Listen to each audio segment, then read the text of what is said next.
बात हो जाए सोशल मीडिया के हवाले से तो आजकल तफरी का सबसे आम ज़रिया सोशल मीडिया का इस्तेमाल ही समझा जाता है और सोशल मीडिया ऐप्स का इस्तेमाल हर गुजरते दिन के साथ बढ़ता जा रहा है और हम सब दिन में कई कई घंटे उन ऐप्स पर गुजारते हैं और सोशल मीडिया का पॉजिटिव और नेगेटिव दोनों तरफ से इस्तेमाल किया जा रहा है। कुछ लोग इस सोशल मीडिया का इस्तेमाल करके लाखों रुपए माहाना भी कमा रहे हैं, तो दूसरी तरफ हम देखें तो कई लोग ना सिर्फ अपना और दूसरों का वक्त ज़ाया करते हैं बल्कि मुल्क की साख भी ख़राब कर रहे हैं।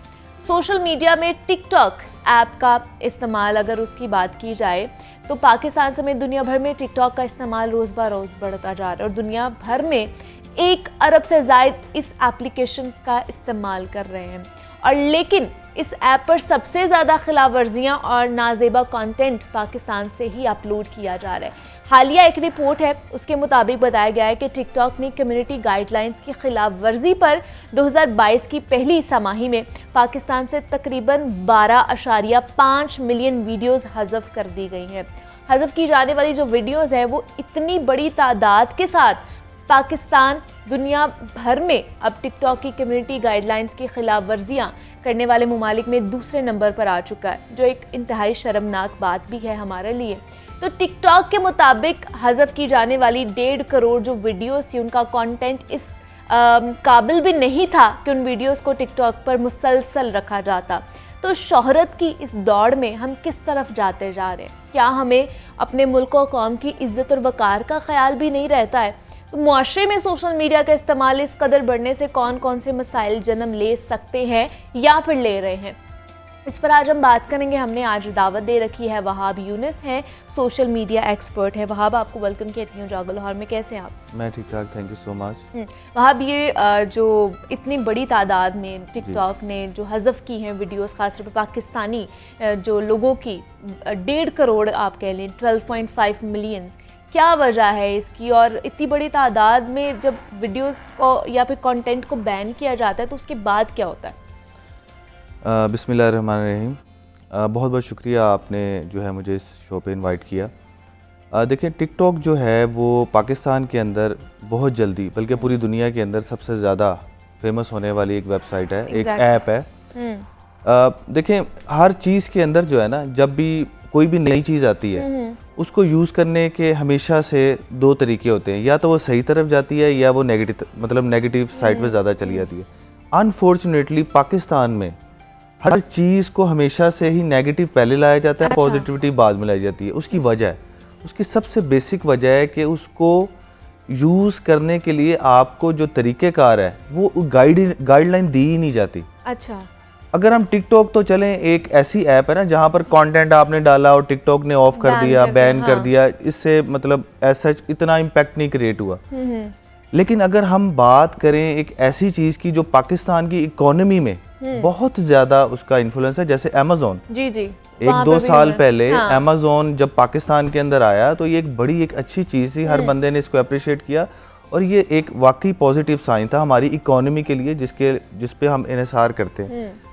अभी पिछले दिनों अमेज़ॉन ने हज़ारों अकाउंट डिसेबल कर दिए। एग्जैक्टली 5,000 प्लस जो है अकाउंट उन्होंने डिसेबल कर दिए, जो कि अब ये एक डर पैदा हो गया है कि कोई पता नहीं कि अमेज़ॉन जो है अपनी जो है वो सर्विसेज को पाकिस्तान में टोटली बैन ना कर दे, तो जिससे हमारी इकोनॉमी को एक बहुत बड़ा धचका लगेगा।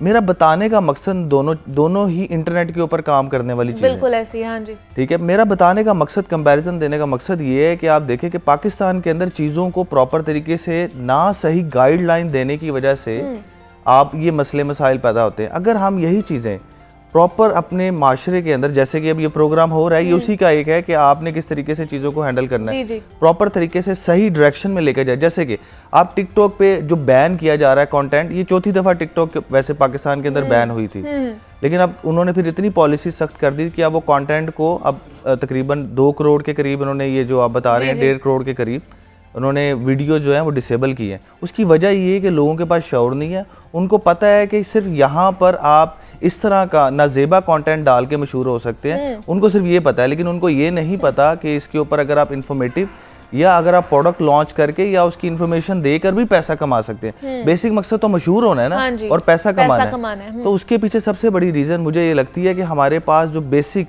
जो गाइडलाइन है वो ठीक नहीं जाती हमारे लोगों तक।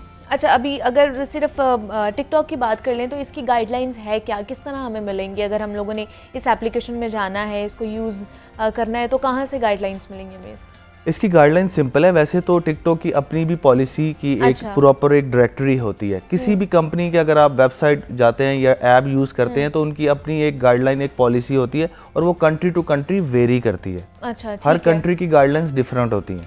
ठीक है, ये फेसबुक ले लें, ट्विटर ले लें, लिंक्डइन ले लें, इंस्टाग्राम ले लें, जितनी भी सोशल ऐप्स हैं, इन सब की गाइडलाइन की अपनी एक प्रॉपर एक होती है। पाकिस्तान के अंदर, क्योंकि पाकिस्तान के अंदर आपको जैसे मैंने बताया चौथी दफ़ा बैन पिछले दिनों हुआ था। जी जी। तो पाकिस्तान और चाइना ने, जो बेसिकली चाइना की ऐप है, तो उन्होंने मिलके कुछ एक नई पॉलिसीज़ को बनाया कि जिसके अंदर आप कोई भी वल्गर चीज़ आप नहीं डाल सकते, इस तरह का कंटेंट को, तो वो आपके पास वेबसाइट पे मौजूद है, ऑलरेडी उनकी ऐप पे मौजूद है। लेकिन मैं ये कहना चाह रहा हूँ कि बेसिकली इस गाइडलाइन में अगर हम ये ऐड कर दें इस तरीके से कि आपने एंटरटेनमेंट तो दिखानी है, लेकिन एंटरटेनमेंट को अगर आप यूज़ करते हुए इंफॉर्मेशन की शक्ल में, जैसे कि आप लाजमी नहीं है कि आपने डांस ही करना है तो आपको टिकटॉक के ऊपर जो है वो ज़्यादा व्यूज़ मिलेंगे। आप उसके अंदर अगर आप मेकअप, फॉर एग्जांपल अगर फीमेल है वो मेकअप आर्टिस्ट भी बन के अपने आप को शो कर सकती है, उस पर भी व्यूज़ मिलेंगे। क्योंकि देखिए पूरी दुनिया के अंदर ना एक चीज़ हमारी सोसाइटी में समझने की ज़रूरत है।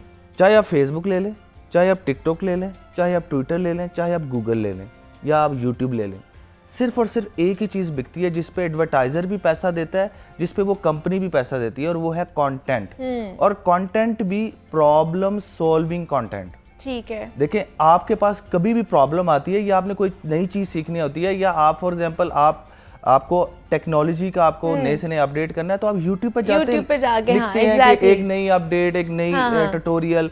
कुकिंग है तो आप नई रेसिपी सर्च करते हैं। आपने कभी कोई मतलब इस तरह का नाजेबा तो नहीं बंदा सर्च कर रहा था, सीधी सी बात। तो ये समझाने की जरूरत है कि कंटेंट बिकता है, तो हम अगर इसी कंटेंट को अगर हम इंफॉर्मेटिव और प्रॉब्लम सॉल्विंग में ले जाएं तो फिर आप पैसा भी कमाएंगे और आपका जो अकाउंट है वो भी ऑफ नहीं होगा। अब इसमें एक अच्छी बात ये है कि टिकटॉक ने पाकिस्तान के अंदर अभी वैसे बीटा वर्जन अपना मोनेटाइजेशन का ऑन कर दी। अच्छा, ठीक है, जिसका मतलब ये है कि पहले तो आप डायरेक्ट टिकटॉक से पैसे नहीं कमा सकते थे, लेकिन अब मोनेटाइजेशन ऑन होने की वजह से उन्होंने इनकरेज किया है कि आप अपने आप को इन चीज़ों में लेकर आएं।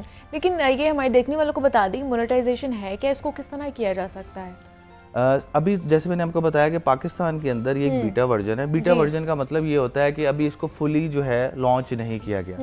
इन्होंने तकरीबन 10 से 12 कैटेगरीज के अंदर इस प्रोडक्ट को लॉन्च किया है, अपनी मोनेटाइजेशन सिस्टम को। जैसे यूट्यूब भी मोनेटाइजेशन लॉन्च करके उसने काफ़ी अर्से से चला रहा है। फेसबुक ने भी रिसेंटली पाकिस्तान में अल्हम्दुलिल्लाह लॉन्च कर दी है और उससे लोग बहुत पैसा कमा रहे हैं। इसी तरह टिकटॉक जो है वो भी बीटा वर्जन की शक्ल में लेकर आया, जिसमें उसने जो कैटेगरीज रखी हैं उसमें मैं चंद कैटेगरीज आपको बता देता हूँ, जैसे कि fashion, cooking, makeup, sports, technology, इसके अलावा एडवेंचर।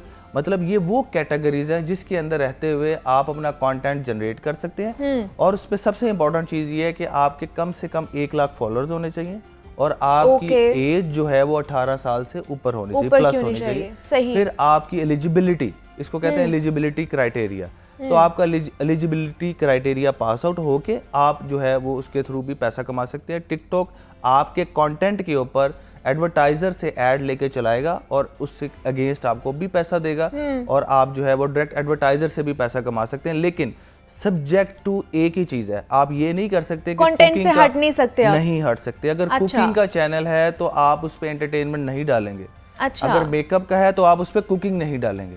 तो ये कुछ ऐसी चीजें हैं कि जिसका हमारे यूजर को ख्याल रख, इसीलिए तो अकाउंट बंद होते हैं। ये this is the main reason कि एजुकेशन उस तरीके से पहले आपने गाइडलाइन पढ़नी है, फिर ही आपने आगे जाना होता है, तो इस तरीके से आप इस पे पैसा कमा सकते हैं। और अगर जिनका ये गाइडलाइंस नहीं ये लोग इख्तियार करते हैं, उनके ऊपर नहीं फॉलो अप करते, तो उसके बाद उनका मुकम्मल तौर पर बैन हो जाता है या कुछ अरसे के लिए बैन होता है, वो दोबारा से बहाल हो जाता है? अच्छा, इसमें जो है ना हर डिफरेंट चैनल की डिफरेंट पॉलिसीज है। टिकटॉक की अगर बात करें तो उसके अंदर भी वो पहले आपको अलर्ट करता है, आपके कंटेंट को वो इंटीमेट करता है आपको कि जी ये जो आप वायलेशन की तरफ जा रहे हैं कुछ आपकी वीडियोस को ब्लॉक करता है, जैसे वीडियोस डिलीट करता है। हाँ हाँ। लाजमी नहीं कि फ़ौरन उनका ये नहीं होता कि वो अकाउंट ही ब्लॉक कर दें, अकाउंट इज़ डिफरेंट।